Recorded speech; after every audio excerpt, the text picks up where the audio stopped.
de la doctora Sofía Lomba. La doctora Sofía Lomba es psicóloga clínica especializada en la terapia de procesamiento cognitivo y terapia dialéctica conductual.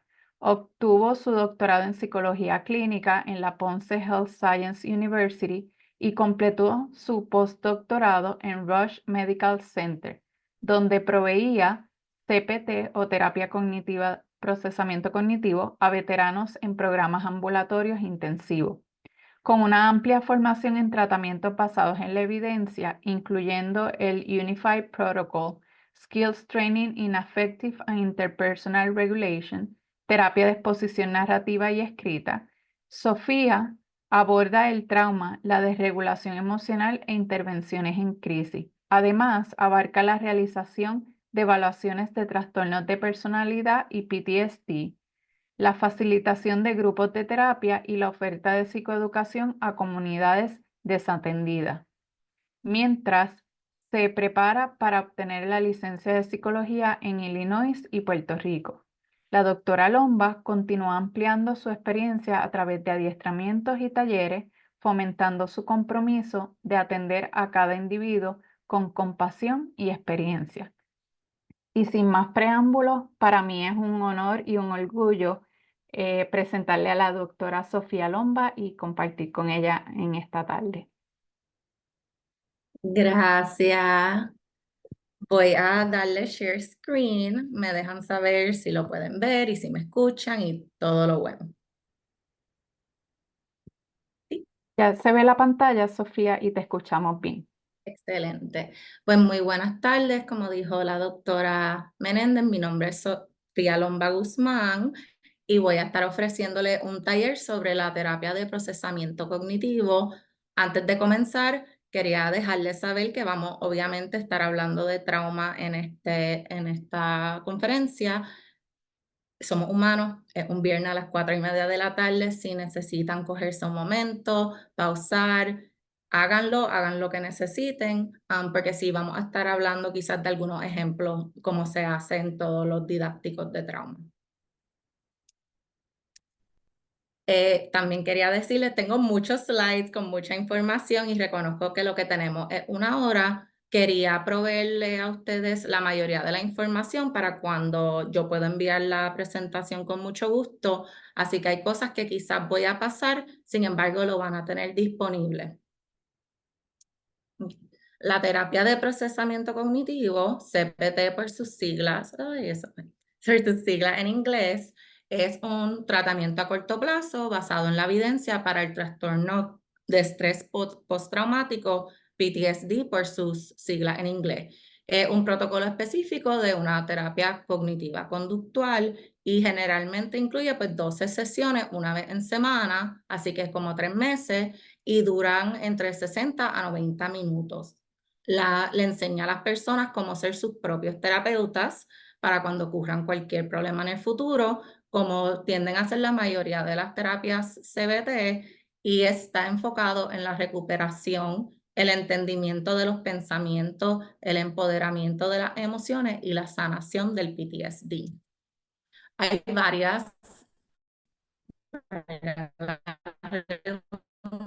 variaciones de CPT. Tenemos CPT-A con una narrativa escrita, el Trauma Account. Se puede dar formato individual o grupal y podemos tener una variedad de cantidad de sesiones. Se puede ofrecer presencial o virtual y también en un tratamiento intensivo entre 1 a 3 semanas, que es como yo me adiestré en el modelo.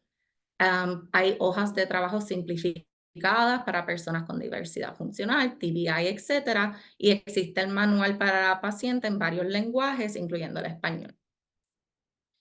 No voy a abundar mucho sobre los criterios del trastorno de estrés postraumático del DSM-5, sin embargo, sí quiero recalcar el criterio A, que para trabajar este modelo el paciente necesita tener un diagnóstico de PTSD y cumplir con ese criterio A de la exposición a la muerte, lesión grave o violencia sexual, ya sea real o amenaza, porque muchas veces hemos escuchado esa palabra trauma, que la gente viene y dice, ay, fue bien traumático, a veces hablando quizás de una separación de pareja, la universidad. Sin embargo, tiene que cumplir con esto para este modelo terapéutico. Y también voy a señalar el criterio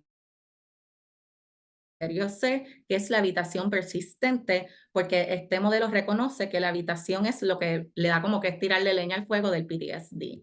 También tenemos las alteraciones negativas cognitivas y el estado de ánimo, que es uno de los síntomas medulares que vamos a estar trabajando en CPT y que la duración de esto es superior a un mes.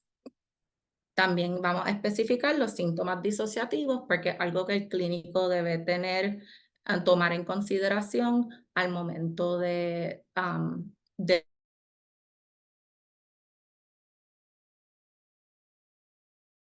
dentro de lo que es el CPT, lo divide en tres componentes: la emoción y la cognición, que es esa culpa inapropiada hacia uno mismo, los demás, creencias negativas, amnesia, emociones negativas persistentes, la ausencia de emociones positivas y el aislamiento.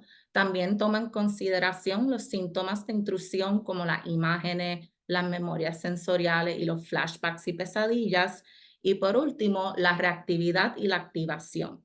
Así que irritabilidad, hipervigilancia, conductas de riesgo y agresivas de autodaño, dificultad con la atención y dificultad en el sueño.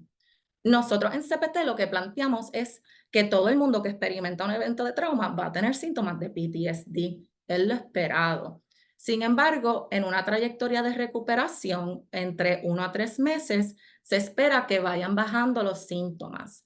Así que cada componente va disminuyendo en intensidad y se van desconectando de lo otro. Así que paran de trigger each other.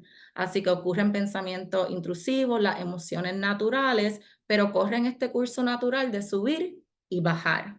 Y esto es lo que permite que la persona pueda examinar sus pensamientos y es un proceso activo de sentarse con ellos mismos y pensar sobre el evento, sentir sus emociones y dialogarlo con los demás. Así que el PTSD no es esta patología que se desarrolla, sino algo está Es que yo me imagino interrumpiendo a vos. la recuperación. Hello. Um, Me distraigo, disculpa. Es como una interrupción en ese proceso de recuperación. Aquí lo que sucede es que estas emociones negativas, fuertes, los pensamientos intrusivos y las imágenes nos llevan a los síntomas de evitación. Y eso no permite que se procese el trauma, lo cual es necesario para la recuperación. Solo funciona de forma temporera, convirtiéndose en este ciclo vicioso de experimento una emoción intensa, tengo que realizar alguna conducta de evitación para no sentirme así o no pensar en esto. Y es un ciclo de esto para acá, y terminan en ese ciclo vicioso. Algo importante es nunca culpar a las personas ni promover ese sentimiento de culpa y vergüenza por la evitación. La realidad es que la mayoría de las personas que terminaron utilizando esa herramienta fue para sobrevivir. Por ejemplo, en trauma por combate, durante una batalla, los soldados no pueden, después que ocurra la batalla, sentarse a experimentar emociones, a dialogar sobre lo sucedido, porque probablemente los maten, es súper peligroso. Así que para mantenerse vivos tienen que echarlo para un lado y seguir.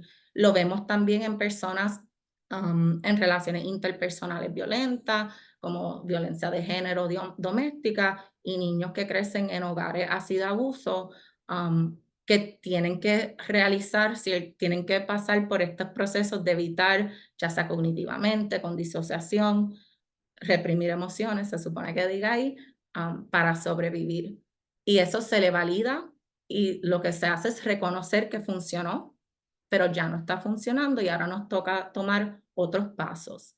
Así que lo que vamos a hacer es prevenir la evitación a través de diferentes técnicas en el tratamiento y también vamos a intervenir en uno o más de los síntomas medulares. Aquí en CPT es en la emoción y la cognición. Sin embargo, como sabemos, en la triada cognitiva emocional de CBT, si tú trabajas con pensamientos, se van a afectar las emociones y la conducta. Así que al trabajar con la emoción y cognición, también vemos una disminución de síntomas en los componentes de síntomas de intrusión y de reactividad y activación. Para entender cómo se estructuran las sesiones de CPT, es importante dialogar sobre la teoría cognitiva para que entiendan cómo es que se organiza. Nosotros vamos adquiriendo información a través de nuestras vidas y hacemos todo lo posible para organizarlo en palabras, categorías, esquemas, para intentar entender y predecir y controlar nuestro mundo. Una creencia que se nos inculca es la creencia de que el mundo es justo, del mundo justo, que si yo soy bueno, me van a pasar cosas buenas, y si yo soy mala, me van a pasar cosas malas.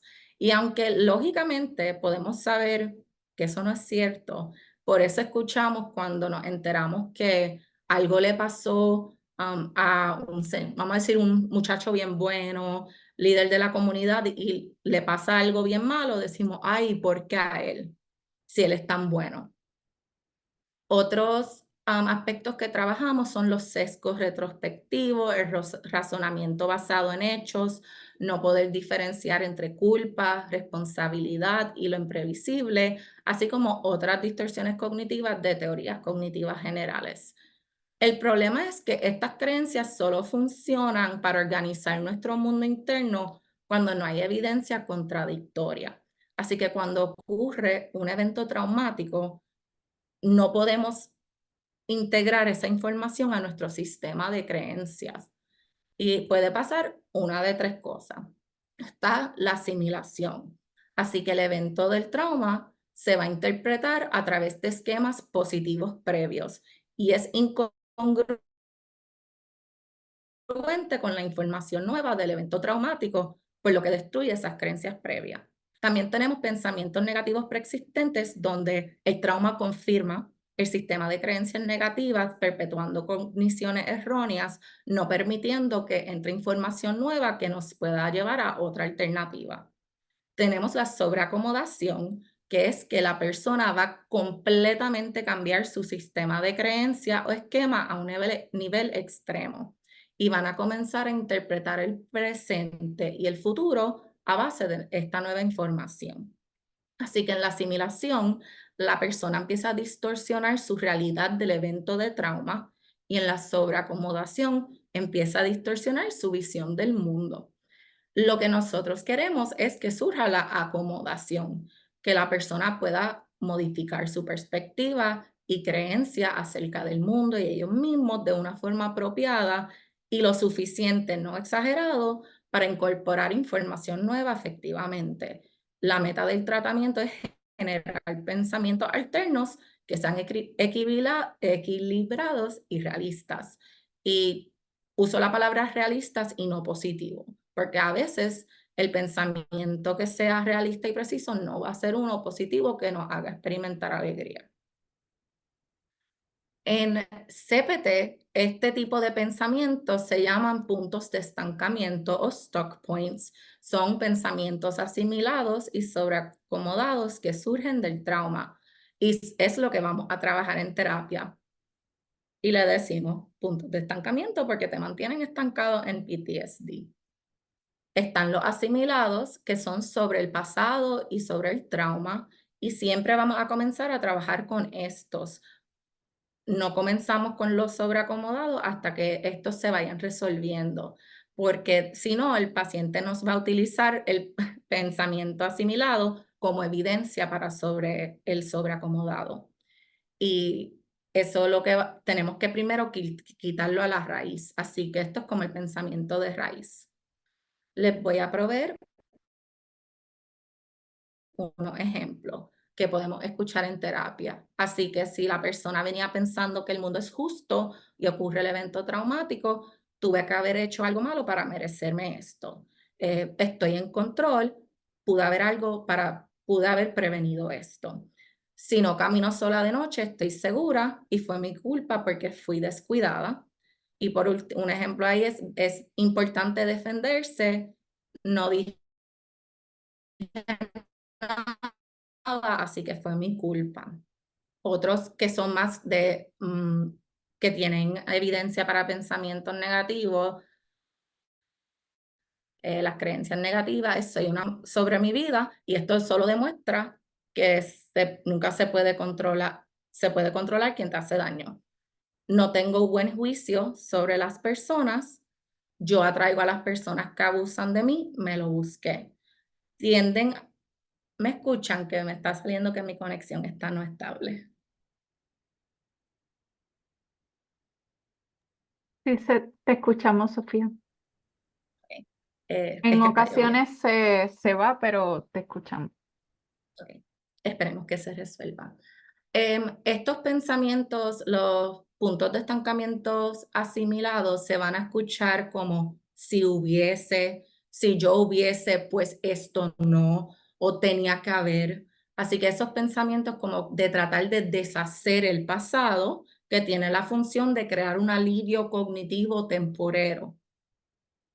Después están los puntos de estancamiento sobreacomodados sobre el presente y el futuro, que giran en torno a 5 temas, lo que es la seguridad, la confianza, el poder y el control, la estima y la intimidad. Y estos surgen a raíz de la asimilación del trauma y pueden surgir de esas experiencias tempranas de la niñez, del desarrollo, y tienden a ser esas creencias centrales maladaptativas. Ejemplo,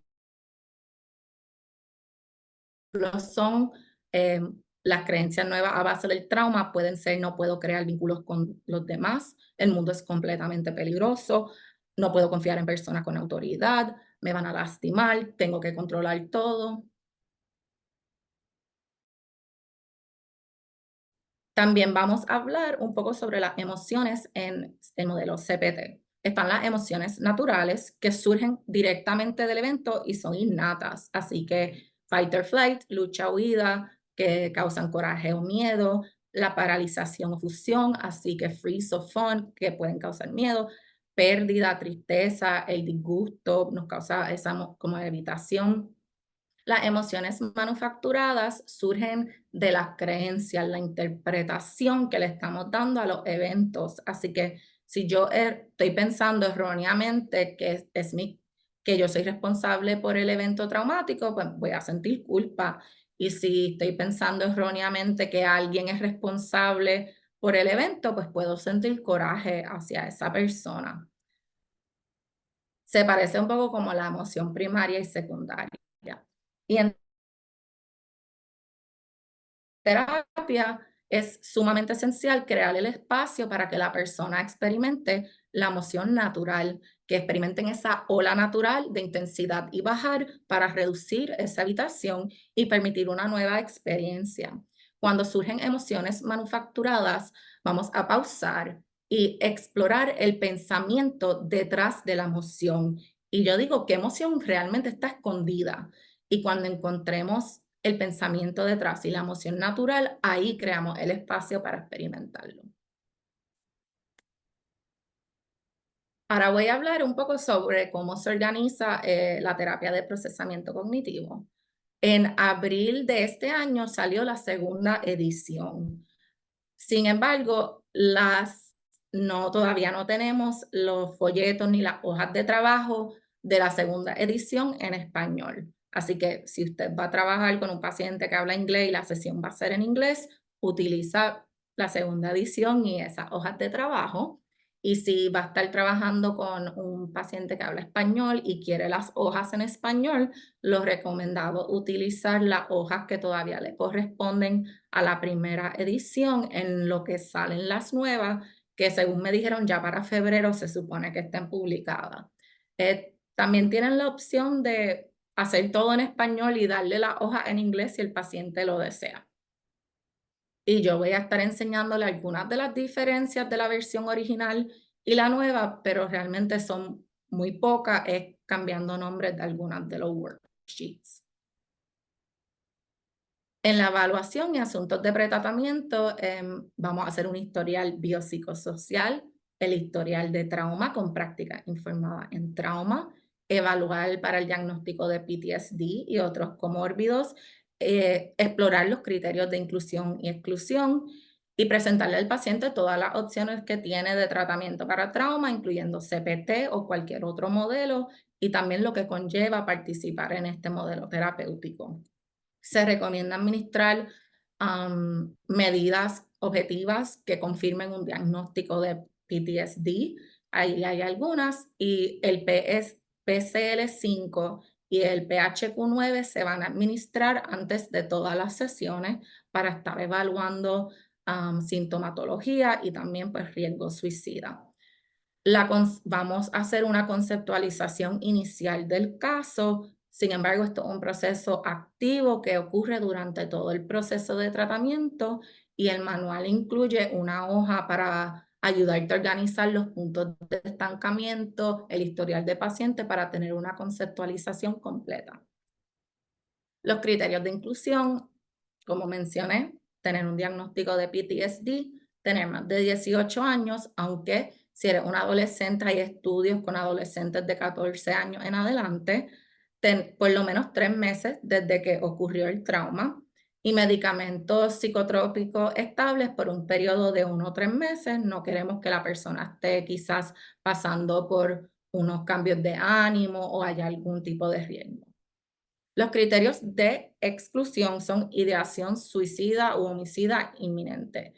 La mayoría de los pacientes, en mi experiencia con PTSD, tienen algún tipo de ideación de muerte o suicida. Aquí estamos hablando de personas con un plan, método e intención de llevarlo a cabo. No vamos a excluir a un paciente que te diga, por ejemplo, sí, me quiero morir a cada rato para no pensar en esto. Alguien que esté en un episodio mánico activo, psicosis activa, dependencia de sustancia que pueda ocasionar que la persona tenga síntomas de retiradas peligrosos, impedimento cognitivo severo y estar en una relación interpersonal violenta al momento que demuestran que CPT no es efectivo para trabajar traumas si la persona todavía está envuelta en esos eventos traumáticos. Así que lo vemos en relaciones interpersonales violentas, lo vemos con policía, con bomberos, personas que están activamente viviendo momentos traumáticos. Mucha gente piensa que los criterios, que no son criterios de exclusión que voy a discutir, que si el paciente tiene trastornos de personalidad o uso o abuso de sustancias, disociación, otros diagnósticos comórbidos o múltiples eventos de trauma, no puede participar en CPT, pero eso no es cierto. Inclusive se ha demostrado que el CPT ayuda a disminuir los síntomas de los otros diagnósticos y ayudar también a procesar cognitivamente otros traumas. Aquí tengo la primera sesión de PTSD sobre psicoeducación. Voy a resaltar que el primer punto en la agenda siempre es repasar los cuestionarios, y que el último punto en la agenda es siempre hacer un check-in con las reacciones del paciente. Tenemos que preguntar pues cómo se sienten. Nunca sabemos qué nosotros podemos haber dicho ese día o discutido ese día, que puede impactar al paciente, y en mi experiencia a los pacientes que están empezando tratamiento se les puede dificultar dejarnos saber, así que es importante siempre cerrar esa sesión preguntando cómo se siente acerca de lo que se habló, y comenzarla discutiendo la agenda para continuar haciendo práctica informada. Así que vamos a, todo lo que yo le he explicado a ustedes, se lo vamos a explicar al paciente. También vamos a incluir una parte de psicoeducar cómo el cerebro está impactado en el PTSD, así que la sobreactivación de la amígdala y cómo esta terapia ayuda a activar la corteza prefrontal. También vamos a discutir el rol de las emociones, y el próximo paso sería determinar y discutir el evento de trauma principal, lo que se llama el index trauma, que voy a hablar más sobre eso en el próximo slide. Y de tarea le vamos a entregar y pedir que haga la declaración de impacto, el impact statement. Como dije, el index trauma, como se trabaja trauma en CPT, es que vamos a escoger un evento de trauma. Lamentablemente, la mayoría de los pacientes no vienen con solo un evento. Así que trabajar con todos no sería efectivo por cuestión de tiempo, se escoge uno. Si muchos pacientes te pueden decir, mira, yo sé cuál es el que más angustia me causa, lo identifico, Sin embargo, hay otros que tienen múltiples eventos de trauma y se les dificulta. Así que lo que vamos a preguntar y explorar es cuál es el primero o el último en esa serie de eventos traumáticos. Cuando tienen esos síntomas de intrusión, de qué es, sobre qué son.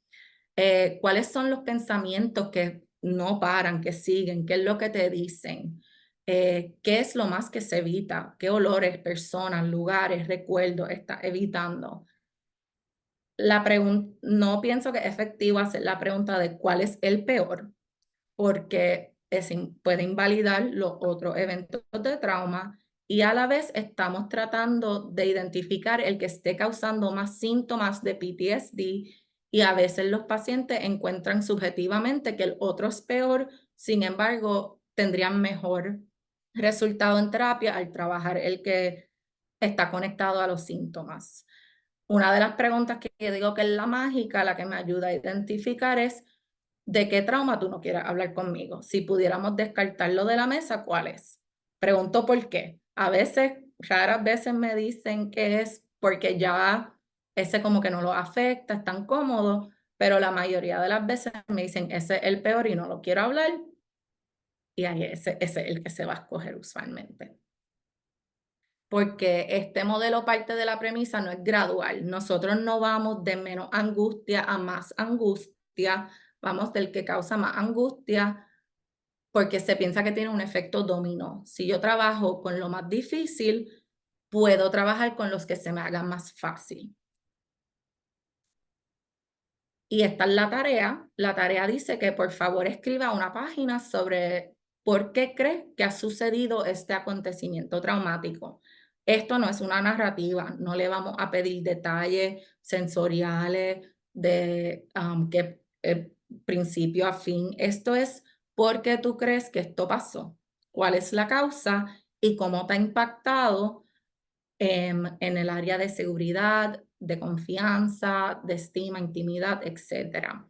En donde yo hice mi postdoctorado, dividieron esta pregunta en 3 partes. En la primera parte, para nosotros poder identificar los puntos de estancamiento asimilados bien directamente.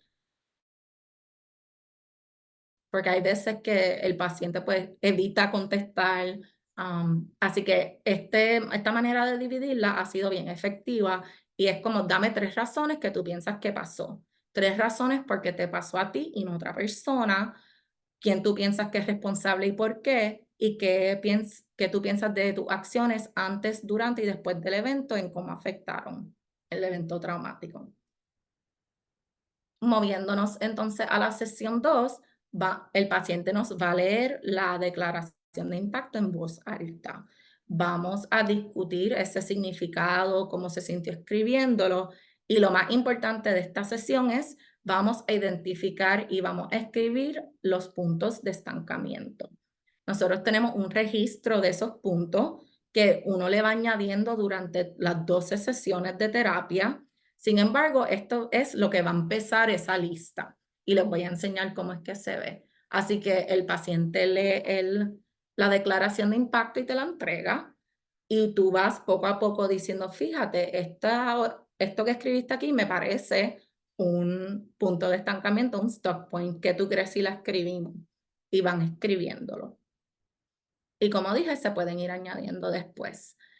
El próximo punto que vamos a hacer es examinar, empezar a hacer esa conexión entre los acontecimientos, los pensamientos y las emociones. Esa hoja ABC que pienso que si hacen terapias cognitivas conductuales, la mayoría deben estar familiarizados con ellos.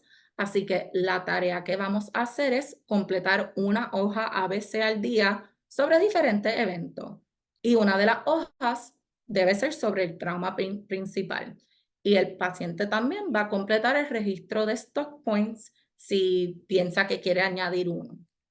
Así que así se ve la hoja ABC y esa es la lista de puntos de estancamiento.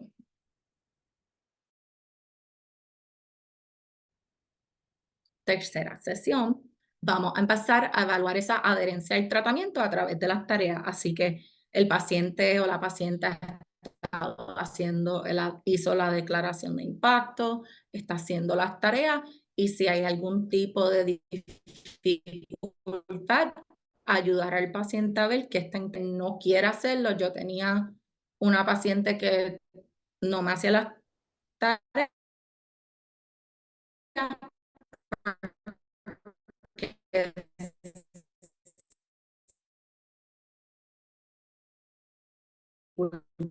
a escribir. Así que empezamos a grabarlo.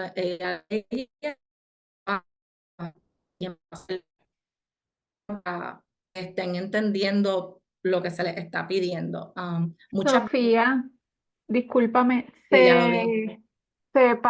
se cortó, no sé si puedas repetir lo de, estabas hablando de la paciente que no te estaba haciendo las tareas. Claro que sí. Ay, disculpen. Evaluar la adherencia al tratamiento mediante las tareas, porque no las estaba realizando, pero yo veía mucha motivación para el tratamiento y era que debido a una lesión se le dificultaba escribir. Así que lo que nosotros llegamos al acuerdo es que las tareas, ella iba a tener las hojas de trabajo, pero se iba a grabar contestando las preguntas y así es que completamos el tratamiento. ¿Se escuchó? Sí, ahora sí. Súper. Gracias. Y vamos a continuar evaluando esa hoja ABC, porque muchas veces he identificado que los pacientes te ponen pensamiento en emociones. Así que ponen el pensamiento de me sentí rechazado. Y yo, eso, el pensamiento, ¿cómo te hizo sentir? Así que estamos fortaleciendo esa destreza. Ahora vamos a asignar una hoja ABC al día, pero esta vez el antecedente va a ser el trauma. Así que aquí, en esta parte de algo sucede, ellos o ellas van a escribir trauma. A veces ponen abusos, trauma sexual militar, combate. Si lo que hacen es escribir trauma, yo lo dejo hasta que en una de las sesiones empiecen a quizá usar una palabra más específica como, vamos a decir, explosión. Y cuando escriban trauma, yo pregunto, cuando escribes trauma, ¿te refieres a la explosión? ¿Te gustaría y te sentirías cómodo escribiendo explosión?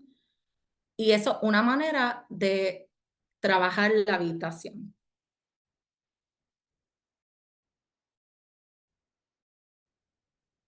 Hay personas que esta sesión la hacen un poco más larga, de 90 minutos en vez de 60. Nosotros vamos a explorar los pensamientos asimilados en esas hojas ABC utilizando socrático mayormente, porque nosotros no sabemos, yo te diría que ni la mitad del trauma de este paciente al momento de la sesión 4. Lo que nos han dicho ha sido breve y no queremos asumir.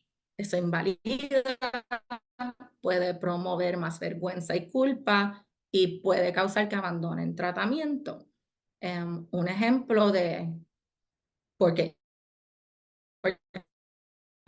este cuestionamiento socrático al evaluar la tarea, traigo un ejemplo, tuve que tuvo un evento de trauma en un cuarto, de decirle, pero tú lo hiciste todo bien, tú entraste, cerraste la puerta, no te preocupes, eso en mi mente, y gracias a Dios que no lo hice, porque cuando hice mis preguntas de clarificar, ella me mencionó que ella no cerró la puerta, y ese era el punto de estancamiento que la mantenía en PTSD.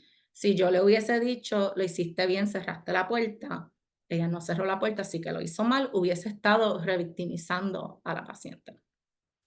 En esta sesión, además de evaluar y utilizar ese cuestionamiento socrático, en la tarea vamos a explicarle la diferencia al paciente entre imprevisible, la responsabilidad y culpa, y vamos a presentar una hoja nueva para tarea.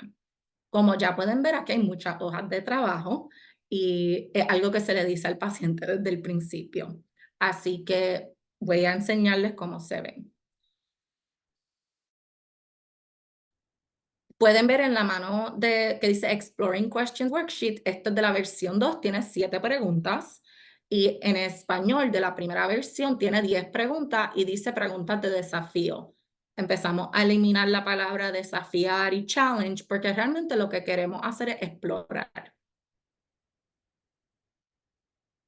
Esto es lo que usamos para explicarle al paciente la diferencia entre estas tres. La manera en que lo usamos es el ejemplo de alguien guiando. Así que culpa y culpabilidad sería yo me monté en mi carro, tenía ganas de matar a alguien, iba guiando y atropellé a alguien para matarlo. La emoción natural sería culpa.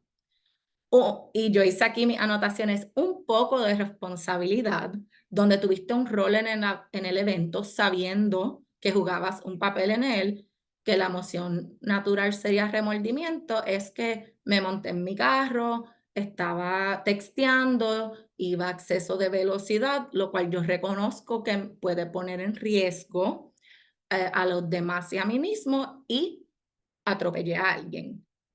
Mi intención no fue matar a alguien, no obstante, estuve envuelta en ciertas tomas de decisiones que aumentaron esa probabilidad yo sabiendo eso. Remordimiento es la emoción natural. Y lo imprevisible, que es imposible de parar cuando empieza, es que tú no sabías que eso iba a suceder, no puedes predecirlo, sales un día y estás guiando por ahí, te resbalas y matas a alguien. La emoción natural sería duelo y tristeza. En ese caso ocurrió lo mismo, pero la intencionalidad, cómo sucedió, el conocimiento que teníamos detrás de nuestras acciones es lo que cambia. Y utilizamos esta gráfica con el evento del paciente y preguntarle dónde tú te ves y usar el cuestionamiento socrático para ver cuánta flexibilidad hay. No voy a abundar sobre esto, pero sí se las quería proveer, las categorías de preguntas del cuestionamiento socrático. Empezamos mucho con la clarificación y luego están las preguntas de investigar los supuestos que se pueden utilizar más adelante. También investigar esas causas y evidencia, explorar las perspectivas y los puntos de vista y analizar esas implicaciones y consecuencias que tienen. La sesión 5, vamos a repasar esa tarea y vamos a utilizar el cuestionamiento socrático al discutir esa hoja de preguntas de exploración. El paciente se la entrega y usted va a ir escogiendo quizás cuál le quiere dar prioridad por si no puede hacer todas. Así que uno determina.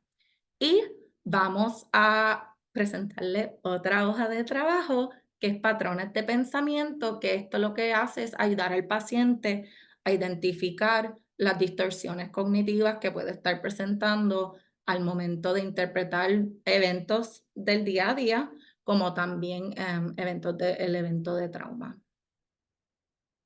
Y así se ve la hoja.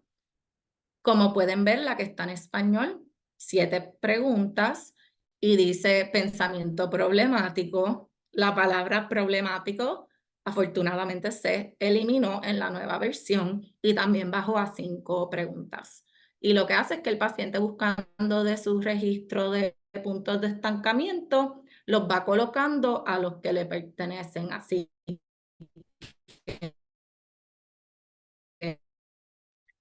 Sofía, ¿nos escucha?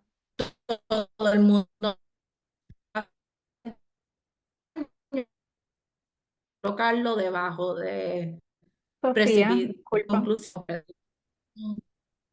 Te oyes Sí, entrecortada, trata de apagar tu cámara a ver si logramos escucharte mejor. No sé si me escucha.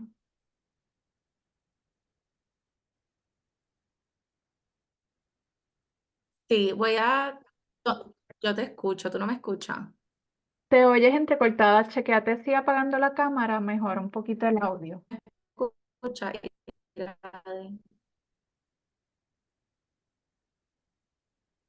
¿Nos escucha? Cambiarme a mi hotspot. Si no, intentando apagando la cámara, que en ocasiones mejora como... Sí, dame un segundo, Ira, porque no sé si como que me salió que tengo conexión estable, pero no sé si me debo cambiar a la de mi teléfono. O si quieres, intenta como con la cámara apagada y a ver si mejora. Y después Ya, volvemos a prender la ya me cámara, a ver. sale apagada ya me sale apagada. Ok, voy a intentar y disculpen. Funciona todo el día hasta las 4. ¿Se escucha? Sí, ahora te escuchamos mejor y vemos la presentación. Ok. Estaba ahí. Retomo de alguna parte en particular. En el 37 nos quedamos en la hoja, estaba explicando la hoja de esa. Ok.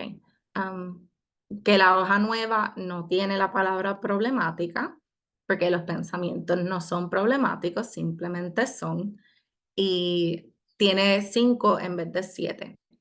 Y lo que uno hace es que busca de su registro de puntos de estancamiento a cuál puede pertenecer. Así que todo el mundo me va a hacer daño, lo podemos colocar bajo el número 1, predecir el futuro. También quería enseñarles cómo se vería una hoja así en Adobe, como en un PDF, que si el paciente lo que quiere es darle clic y escribirlo con el teclado, lo puede hacer si la sesión es virtual o si lo prefiere. La sesión 6, estamos a mitad del protocolo, así que vamos a hacer una evaluación de ese proceso de terapia, cómo están las puntuaciones, cómo se siente el paciente, qué quizás nos falta hablar y qué puntos quizás de estancamiento ya se pueden eliminar de la lista y cuáles debemos mantener para continuar trabajando. Vamos a dialogar sobre la tarea que hizo y presentamos la última hoja que se llama la hoja de creencias alternas. Y lo que vamos a hacer es que el paciente realice una hoja al día y yo lo que hago para promover que el paciente también pueda empoderarse de lo que quiere trabajar y a la misma vez mantenerme trabajando los puntos de estancamiento que son esenciales, acorde a la conceptualización. Yo le digo siempre, escoge 3 que quieras trabajar y te voy a asignar 3, porque usualmente hay un punto de estancamiento que es como la base de los otros, que si se puede trabajar, los otros se derrumban. Así que yo tiendo a asignar ese y también ver cuál el paciente quiere trabajar y ver dónde es que está en su proceso de tratamiento.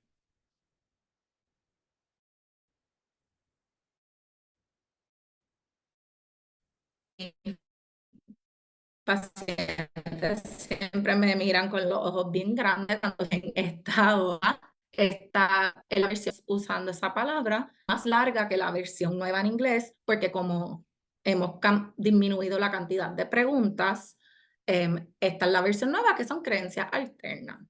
Porque el punto no es retar, eliminar o cambiar un pensamiento, es déjame sentarme con mi pensamiento que llevo años pensando y no sé ni por qué, y ver si hay algo diferente que añadir, que quitar, y ver por qué quizás lo estoy pensando.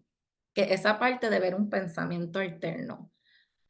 La mayoría de las veces los puntos de estancamiento tienen una función y la función es proteger a la persona.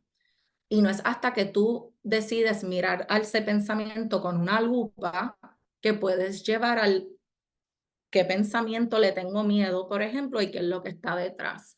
Algunos ejemplos que me vienen a la mente es el pensamiento de que salí de noche y por eso me violaron. Ese pensamiento da la ilusión del control, de que esto pasó porque salí de noche. Así que si yo no salgo de noche, no me vuelva a pasar. cuando uno hace el cuestionamiento socrático y le pregunta a ese paciente qué pasa si eso no es verdad o si lo sueltas, la mayoría de las veces lo que surge es que no tuvo nada que ver con que era de noche y que me puede pasar a mí o a otra persona sin importar el día. Y ese pensamiento, aceptar esa realidad, que se derrumbe el pensamiento de que el mundo es justo, es una realidad bien difícil de aceptar. Otros que he escuchado cuando tenemos veteranos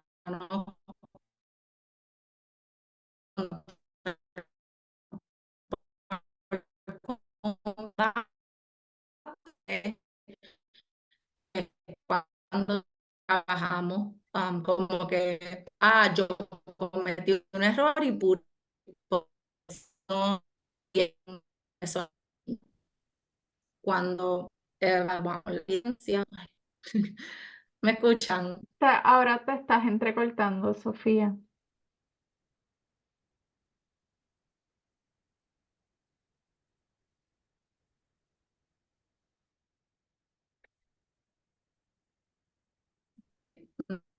No sé si prefieres que me trate de cambiar a otra red. Sí, si quieres, porque la última parte, cuando empezaste a hablar del ejemplo del veterano, no te escuchamos.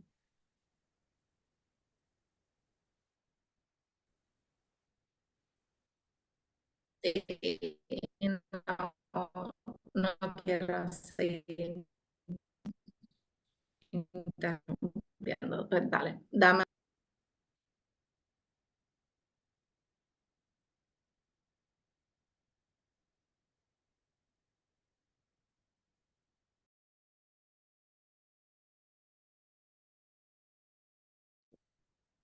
En lo que Sofía se conecta, si van teniendo preguntas, recuerden que las pueden ir escribiendo en el chat y nosotros vamos a estar al pendiente para formularlas al final de la presentación.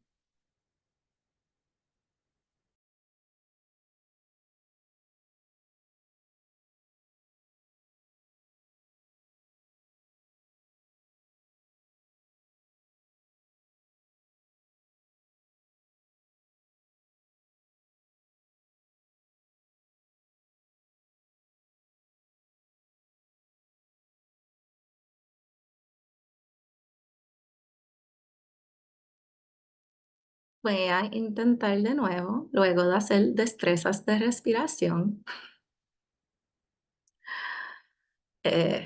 Vamos. ¿Me escuchan? Ok. No Claro, falta te mucho. escuchamos. Vamos a ver si lo logro. El ejemplo del trauma por combate es, yo hice algo mal y por eso murieron mis soldados. Vamos a... Ok, yo lo hago. Cuando empezamos a explorar, el soldado siguió todas las instrucciones correctamente y realmente no hubo ningún error. No obstante, el aceptar que no estuvo en su control y no fue por él, aceptar para este paciente en particular fue que las personas mueren en la guerra y no hay razón.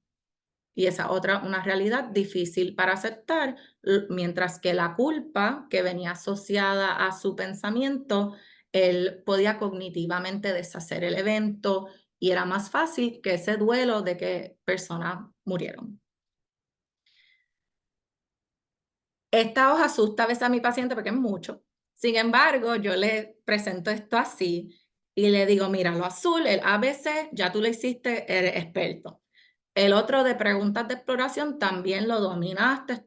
Mira, la parte verde de patrones de pensamiento la acabamos de discutir y también sabes cómo hacerla. Lo único nuevo aquí es la violeta y eso tiende a bajar. Sin embargo, yo soy bien flexible que si visualmente le dificulta al paciente, yo hago los arreglos necesarios, manteniendo las preguntas tal y como están.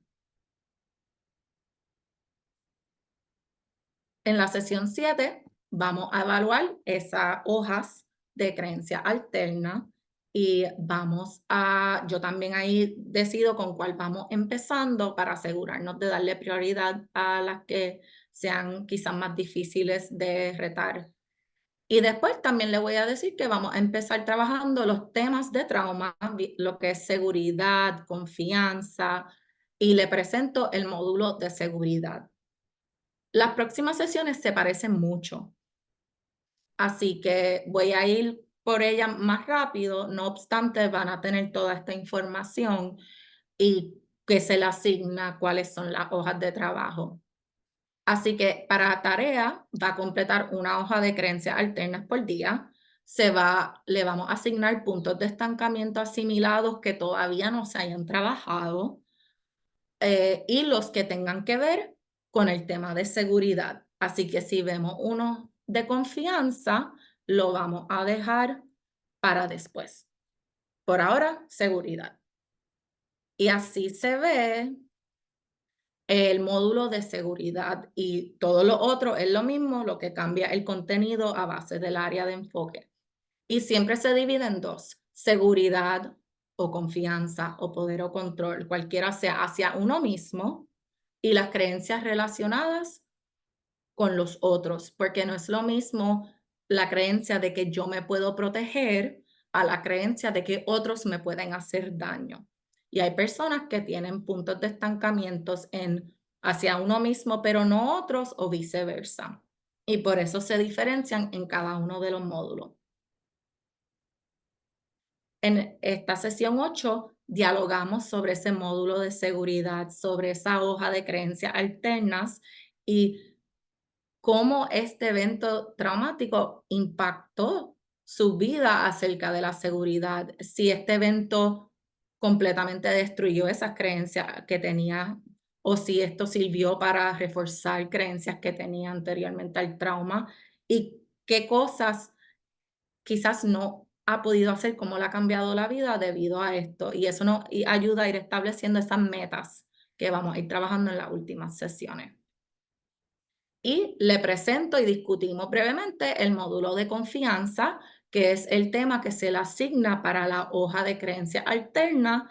Yo siempre digo que se le puede asignar otros puntos de estancamiento, quizás de otro trauma, que el paciente dice, mira, es importante para mí estos dos pensamientos que tengo acerca de un trauma diferente, se le otorga el espacio, porque queremos que generalice esta destreza de poder observar su pensamiento con otro y a que lo haga de tarea para nosotros ver cómo está mejorando en ese aspecto.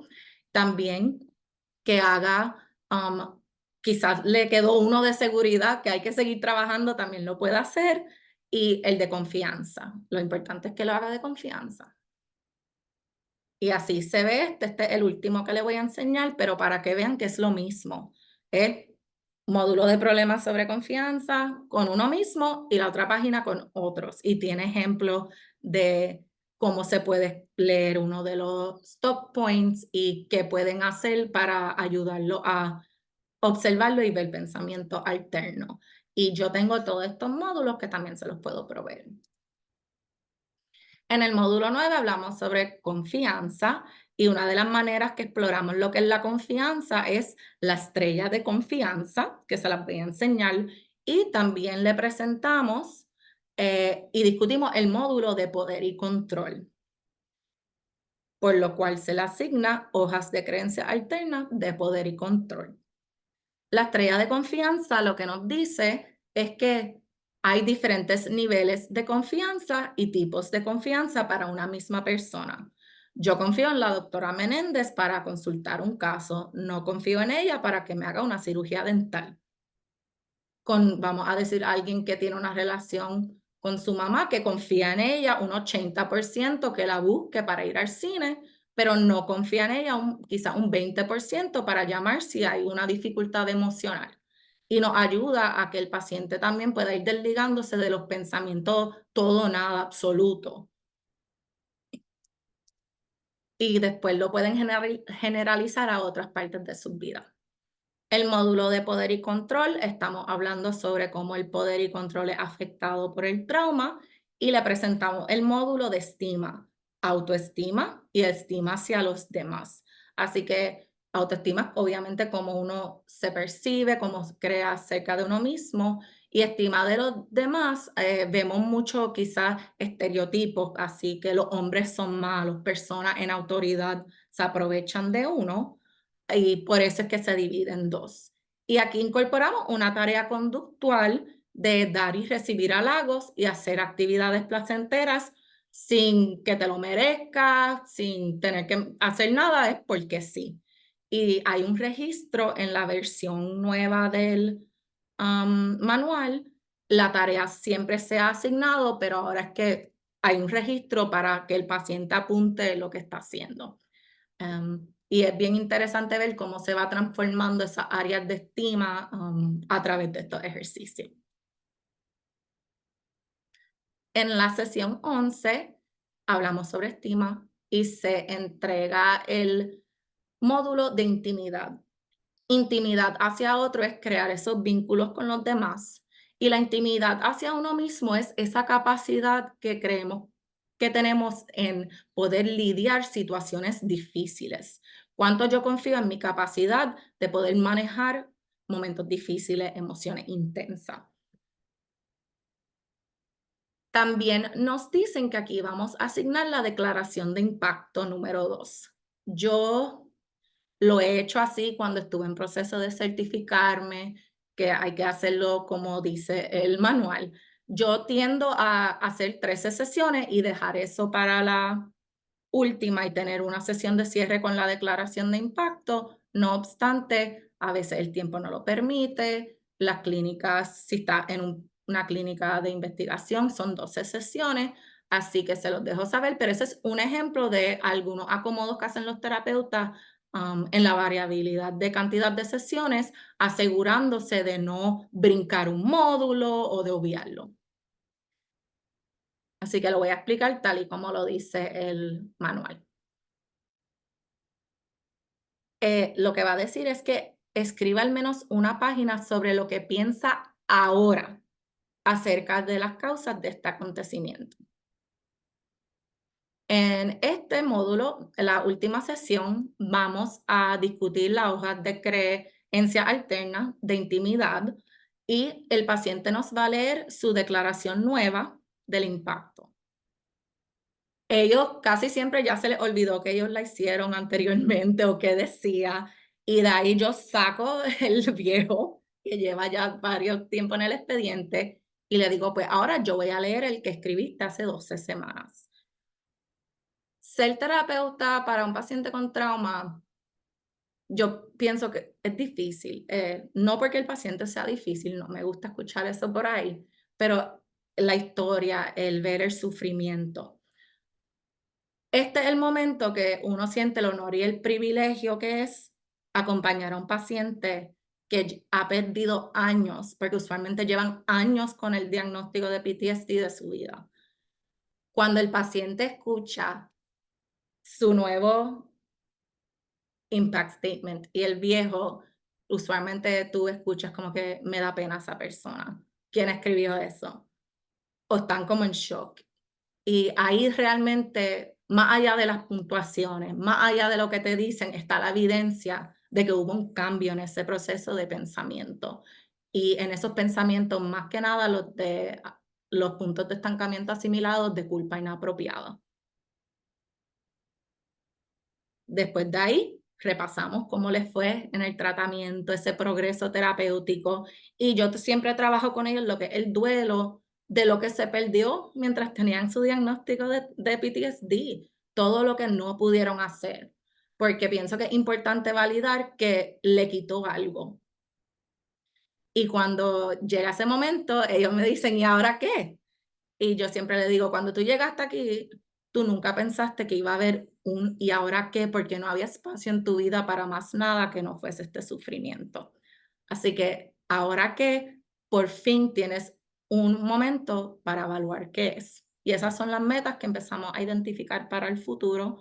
Podemos hacer una sesión booster de 1 a 2 meses para ver cómo está, si tiene dudas con las hojas de creencia alterna o cualquier otra cosa, y se le ofrecen recursos también. Así que ya uno esperaría que el paciente pueda evaluar sus pensamientos, no tomarlos todos como por cierto, sino sentarse y ver qué emociones hay detrás y que si ocurren otras cosas difíciles en el futuro, tenga todas las herramientas necesarias. Los dejo breve con lo que es CPTA, no voy a entrar mucho en detalle. Sin embargo, hay algunos estudios que demuestran la efectividad de combinar la narrativa escrita con el procesamiento cognitivo en personas que tienen niveles altos de síntomas de disociación, porque es posible que necesiten como esa reconstrucción de unas memorias fragmentadas en algo coherente para poder beneficiarse de las intervenciones cognitivas. Así que cuando haga su evaluación inicial, esto es algo que pueden tomar en consideración. También son 12 sesiones, las que cambian en la número 4, 5 y la 7. Y hay manuales que te explican exactamente cómo hacerlo también. Estos son los recursos. Recomiendo el CPT for PTSD website. Ahí están todas las hojas en español. Hay trainings para personas que no trabajan en el sistema de veteranos. Y yo tengo todos los manuales de terapia y de paciente en versión español. Están online. Lo que pasa es que hay que como rebuscar, así que yo los puedo enviar porque están al dominio público. Y eso es todo. Disculpen mi internet. Sé que quizás ir para atrás en algunas partes, así que no hay problema. Gracias, Sofía. Comienzo, ¿verdad?, agradeciéndote por el espacio, por toda la información que nos has estado brindando a través de